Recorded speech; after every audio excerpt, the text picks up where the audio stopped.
Hello and welcome to another episode of Metal Effort. My name's Nehemiah, and today we're going to be looking at this piece of metal, the Jason Guthrie Scout. Now, previously I reviewed Jason Guthrie's Ranger, and the Ranger is just basically a bigger version of the Scout, or the Scout is a smaller version of the Ranger, whichever you prefer. So I'm going to make this review pretty quick because the reviews are very similar. We'll get into it. So first thing we want to do is a size comparison because that is definitely different. So Jason Guthrie's Scout is more of the 3.25 inch variety of knife. So it'll make it a little bit bigger than the Para 3, a little bit smaller than the Spyderco PM2. Very, very good size for EDC. I say it over and over again, but I really like 3.25 or 3.33 inch blades. I find them to be the best for EDC. Easy to carry around, good weights usually, but still long enough blade to do most tasks that you would need doing. So we can see that here. We'll just do a quick ruler check here. I would say cutting edge is more in the 3-inch range, where the full blade is 3.25 inch. The handle area, about 4 inches, I'd say, of like actual grip area. Let's do a quick weigh-in here. We're looking at 4.06 ounces, so just a shade over 4 ounces. Now, this is the titanium version. A CF version would be obviously, way less. And I would say the majority of his knives that he's making these days, people are asking for this scale to be carbon fiber. So I'd like to get my hands on one of those just to see how much it lightens it up. But with the full titanium version, we're over 1 ounce an inch by a good margin, and over the 4 ounce inch, it's still, less than 5, which is kind of my arbitrary EDC line, that if it's over 5, you really have to make it a good knife to overcome that deficiency in weight. And with that out of the way, let's get into our dent, the decent, the excellent, the nitpicks, and the terrible of this piece of metal. First off, in the decent is the blade shape. This blade shape is their classic, kind of drop point, spear point, more drop point than spear point, I suppose. This is a very good one. This is the most common blade shape that you'll find of Jason Guthrie's. In the last 6 months to a year, he's been doing a lot more Warncliffs. He's got a Warncliffe blade with kind of a harpoon type thing going on.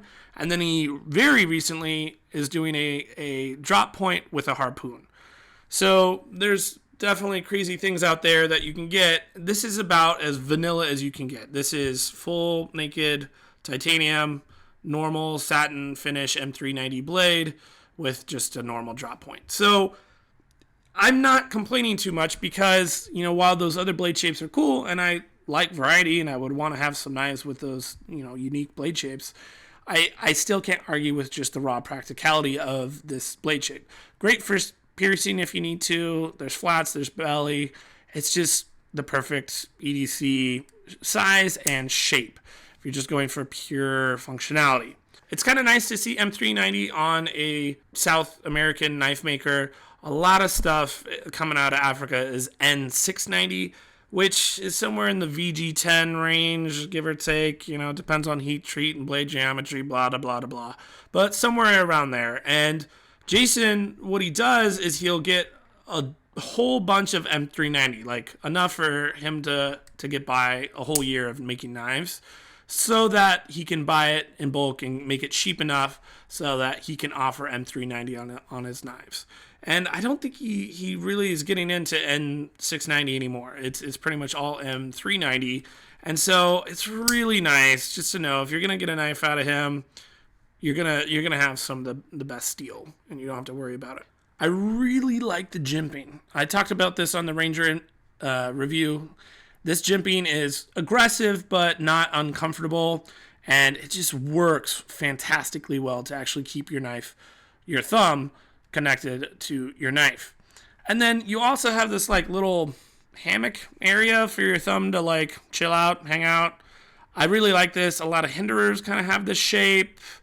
It just makes sense, that my thumb is gonna want to pinch down and get closer to my index finger, and so it locks it in really nice, but still kind of fills the hand back here.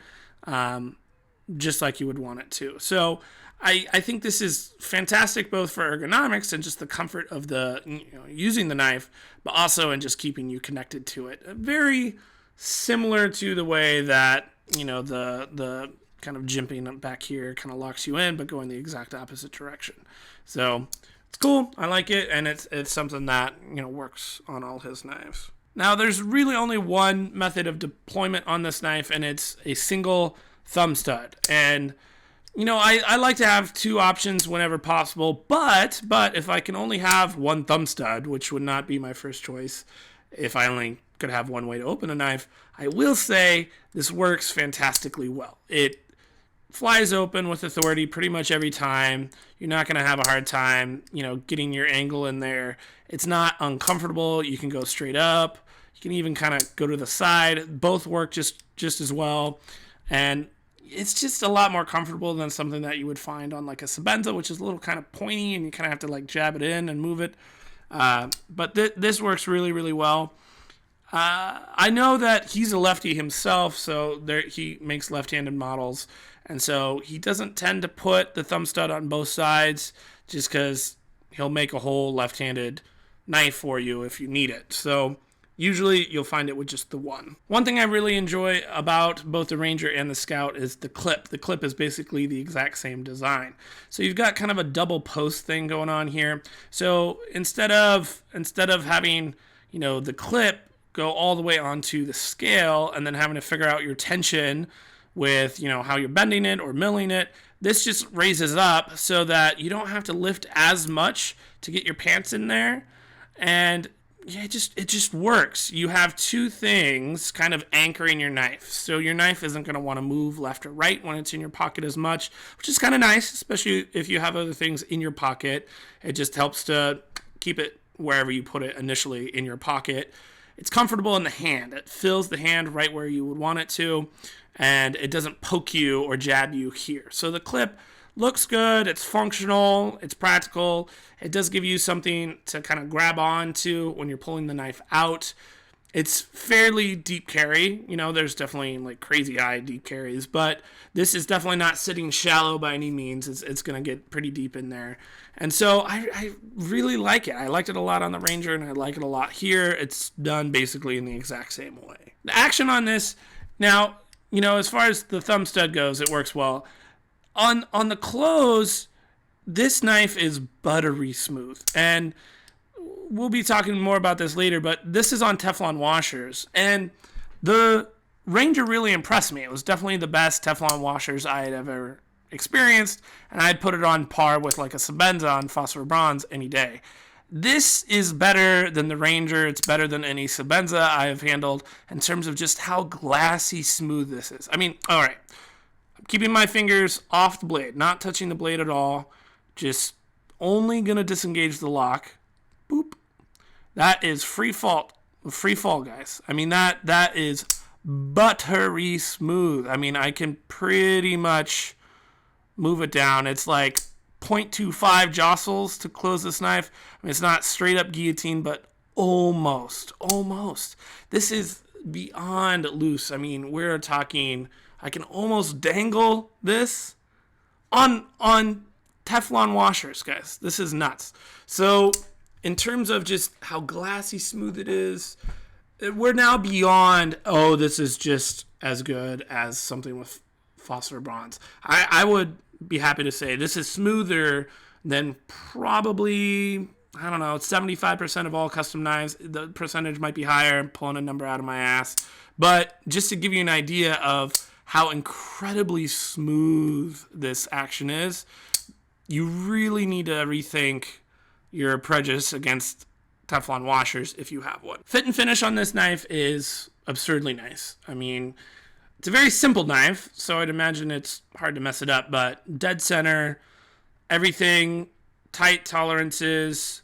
If you look back here, like the gaps are very, very narrow, very, very tight. Everything is just machined perfectly. Lockup is really, really fantastic. I can't really complain about the fit and finish. It's basically Perfect. Chamfering is good. You have all these holes and stuff for weight reduction. None of them are sharp or awkward. The only thing that's sharp on this knife is the thing that's supposed to be. So, A+ on the fit and finish. Now let's move into the excellent. So, a few things. The ergonomics of this knife I've alluded to, but you take your thumb hammock, you take the good jimping, how connected you are, you take the clip, you add it all together, and it's the perfect size. I've got a little bit of extra room because, again, I have medium-sized hands, so I think even for a large-hand person, this knife would do a pretty good job. But for me, regardless, these are the only hands I have experience with. They're excellent. They're off the chart. I really do like it. It's, getting close to what the Arius feels like in my hand, just in terms of, oh yeah, my hand lives here. I could set up shop, move in, bring in the dog, do the whole 9 yards on that handle and that ergonomics. It's great. Next excellent thing is kind of like the why behind the what. What is this knife? It's an extremely durable, reliable, well-crafted knife. Why? Because Jason Guthrie wants to make a knife that is reliable and one that you'll actually use. A lot of custom makers are making bling, and Jason definitely has some really fantastic, amazing looking knives. Dr. Funky's got one that goes crazy on just premium materials for the blade and for Damascus and carbon fiber and all that stuff. So he definitely has the talent to make something look awesome and be pocket jewelry. But the design itself, first and foremost, is just practicality. And such that the knife is thicker than normal. That adds to the ergonomics we just talked about. But it being thicker, filling the hand more, you having the little thumb hammock, everything contributes to you using this knife and being able to rely on that said knife. And that kind of leads us into our last excellent point here, which is contributing to this whole practicality motif, is that you can't see it, but there's a tungsten rod that's drilled into the lock bar this way. And that tungsten rod is what is making connection with the tang of the blade. And so, steel is in like the 58 to 65 HRC, very hard. Titanium is in like the 30s and the 40s as far as like toughness, hardness, I should say. Tungsten is in like the 90s. So as far as tungsten wearing out to where your lock bar is, would be moving over this way, closer and closer to the other side of the tang of the blade, that's not going to happen as easily with a tungsten insert. So this is his thing, his Guthrie tungsten insert, the GTI that he kind of, innovated. This is cool. There's zero lock stick, like beyond lock stick. I think this is probably one of the easiest to disengage knives I've ever experienced. But it pops in strong every time in the exact same spot. And again, no blade play. So, got some innovation there. But really, again, it just goes to how, if you're using this knife every single day and you're opening it and closing it all the time and you're being hard on it, how can I make an insert that is going to hold up for the entire life of the knife? And that why behind the what is evidence in the final product. And I just want to tip my hat to Jason and give him props for what he's doing and why he's doing it. Now let's move into the nitpicks. First thing, I wish there was another second way to open this. If this could just go up higher and it could be like a front flipper, I think that would be awesome. Back flipper, I would take, even though it would be kind of, I don't know, disingenuous on this knife. I think front flipper makes more sense, along with the thumb stud maybe, so both people are happy. I don't know if it would be a whole nother model that he would do a front flipper on, or just adding that onto this one. I think you might be able to make that work with just a little bit of innovation there. And so this is, just pie in the sky wishes and dreams, but it's enough. I like the knife so much that really I feel like that's the only thing that's missing is a good old-fashioned front flipper on that. Good old-fashioned. It's new technology, but you get my point. Next nitpick I've got is just the fact that these are really hard to come by. This knife is on loan from somebody over on Knife Swap. Thanks, witty username. We'll get this back to you soon. And I don't... The cost of this knife, I think it's definitely earned. You know, you see $750 to $1,000 prices on custom knives all the time. But a lot of those are frauds. They're not worth that price. They haven't earned that price. And I do think that Jason has earned that going price. But you factor in just the actual absolute cost of the knife, regardless of whether it's worth it or not, combining that with how hard it is to find one of these things, and it's just frustrating. You can find them. They come up on the secondary market reasonably often enough, but I am not hopeful that I'm going to be able to find one of these to buy in the next year from Jason himself. I would love to order one from him. I have a specific build in mind, but I don't know if I'm ever going to get that chance, and so it's just kind of sad. So, you know, I struggle with this, you know, of having custom knives on my channel, but I think there are also times where somebody points me in the direction of a custom knife that maybe isn't as well known that I do want to tell you guys about. And so, I don't know, maybe this is the first time that you're experiencing a Scout and you get lucky and his books are open by the time you watch this video. So I think that small possibility is worth it to talk about this. It is a nitpick, you know, and he's only one dude. I don't know how he could crank these out any faster, but it is what it is. All right, last nitpick, and I think this is more systemic of this particular knife than all Scouts. Or at least I would like to hope that. Now, you know, I talked about how easy it is to disengage this lock. So easy, in fact, that the detent is kind of weak.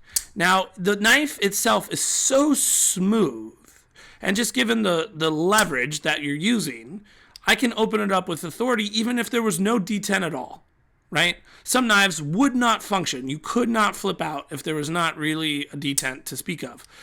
This, just where the thumb stud is, I can get it to kabam open because I'm moving fast and hard. But there is not pent up, there's not pent up energy being released there. It barely can open it. And again, this is like silky smooth action. So here's the proof. I can not only shake the blade out, I can just open the knife that way. And so I don't know what to make of this.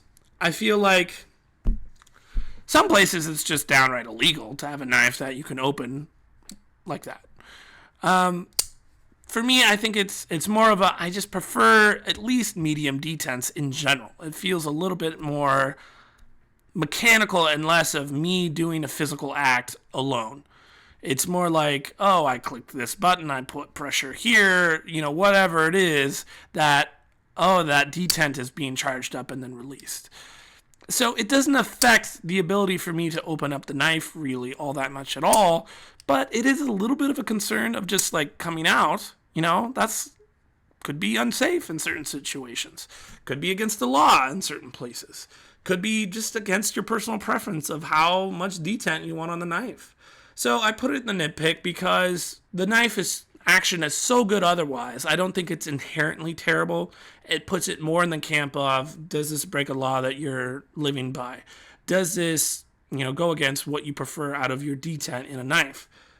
Those are things that you can decide for yourself as long as you're aware that this is a possibility. Again, I don't even know if this is on all Scouts, and I'm guessing that it's not going to be like that. You know, just going from two Jason Guthrie knives, the Ranger and this, the Ranger was not this weak of a detent. I don't think I could really pop it out like this, like I can on the Scout. So take it with a grain of salt. Might not be an issue on a lot of Scouts. It could just be this one. I don't know. But I'm going to call it like I see it with the knife that I'm handling. So there you go. Last thing we're going to talk about is in the terrible is just the fact that this is Teflon.